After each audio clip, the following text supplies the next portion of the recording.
Good morning everyone. SB simple লাইফস্টাইলের আরও একটি নতুন ভিডিওতে তোমাদের সকলকে ওয়েলকাম জানিয়ে শুরু করছি আজকের ভিডিওটি। আজ হলো চৈত্র সংক্রান্তি, ভাই ছাতু। প্রতিটা ভাই বোনের কাছে আজ কিন্তু একটা স্পেশাল দিন। তাই সকাল সকাল স্নান করে এখানে সব কিছু রেডি করতে লেগে পড়েছি। চন্দনটা ঘষে নিলাম, প্রদীপ ধূপদানি সব কিছু রেডি করে আশীর্বাদের থালাটা আগে রেডি করে নিচ্ছি, কারণ সব থেকে প্রয়োজনীয় জিনিস কিন্তু এটাই। তাই এখানে ফুল ধান দুব্য সব কিছু রেডি করে নিয়েছি। এখানে খাবারও বেড়ে নিয়েছি। এই মোয়া খইগুলো কিন্তু আজকে সকালে তৈরি করা হলো। এখানে চিড়ের মোয়া করা হয়েছে, মুড়ির মোয়া আর খইটা পাক দেওয়া হয়েছে। সব কিছু দিয়েই রেডি করে নিয়েছি। আজ কিন্তু আমাদের চিড়ে ছাতু সব কিছুই দরকার। এখানে দেখো বাবা কি সুন্দর চিড়ে নিয়ে এসেছে, একদম নুনিয়া ধানের। চিড়েটা কিন্তু বেশ ভালো লাগছিল। তারপরে চট করে চলে গেলাম বাজারে, কারণ কিছু বাজার বাকি রয়েছে, সেগুলো তো আনতে হবে। কে কে আসবে সেটা তো আগে থেকে জানা থাকে না, তাই এই বাজারগুলো আমাদের কিন্তু সেদিনই করতে হয়। এখানে দেখো দুটো বাটিক শাড়ি এনেছি, একটা মায়ের জন্য আর একটা দিদির জন্য। দাদা দিদি বাড়ি যাবে, আর সেখানে রয়েছে ভাগ্নির মেয়ে। তো ভাগ্নির মেয়ের জন্যও একটা ড্রেস নিয়ে আসলাম।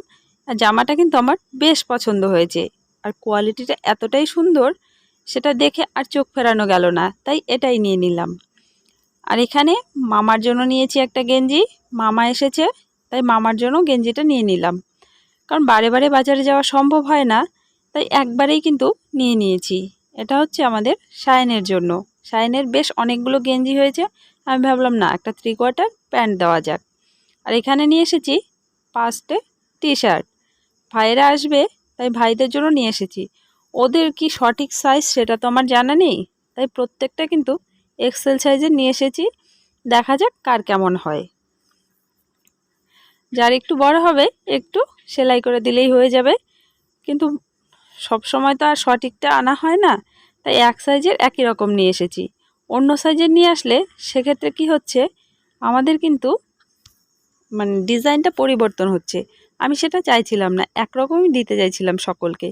দেখো ওরাও চলে এসেছে, যার যারটা তাকে দিয়ে দিচ্ছি। আর কাকে কোনটা মানাবে সেটা কিন্তু আমি বেছে দিচ্ছি না, আমার পছন্দ অনুযায়ী আমি দিয়ে দিচ্ছি। তারপরে দেখা যাক কি হয়। সকলকে বললাম এগুলো পরে নে, পরে বস, একসঙ্গে দেব, দেখতে ভালো লাগবে।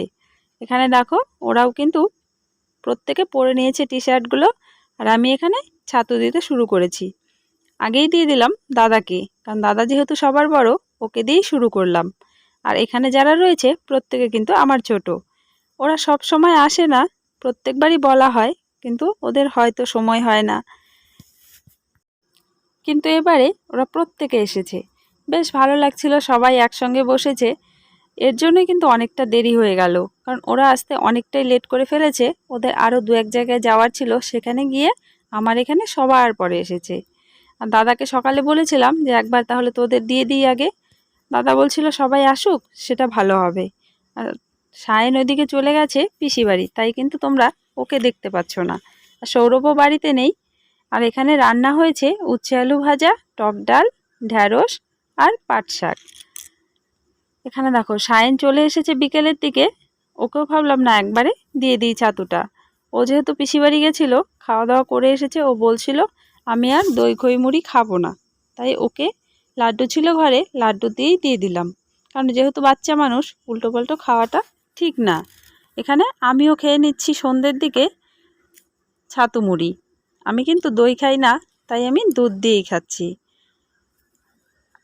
এবারে বসে গেছি সেলাই করতে। মাসির দুটো নাইটি দিয়ে গেছিলো, বললো একটা করে দিও, কাল পয়লা বৈশাখ, কাল পরবো। আমি বসলাম যখন, ভাবলাম না দুটোই করে রাখি। আজকের ব্লগটা আর বড় করছি না, দেখা হচ্ছে আগামীকাল পয়লা বৈশাখের ভিডিওর সঙ্গে। আজকের ব্লগটা কেমন লাগলো সেটা কমেন্টের মাধ্যমে জানাতে ভুলো না। যদি ভালো লাগে একটা লাইক করো,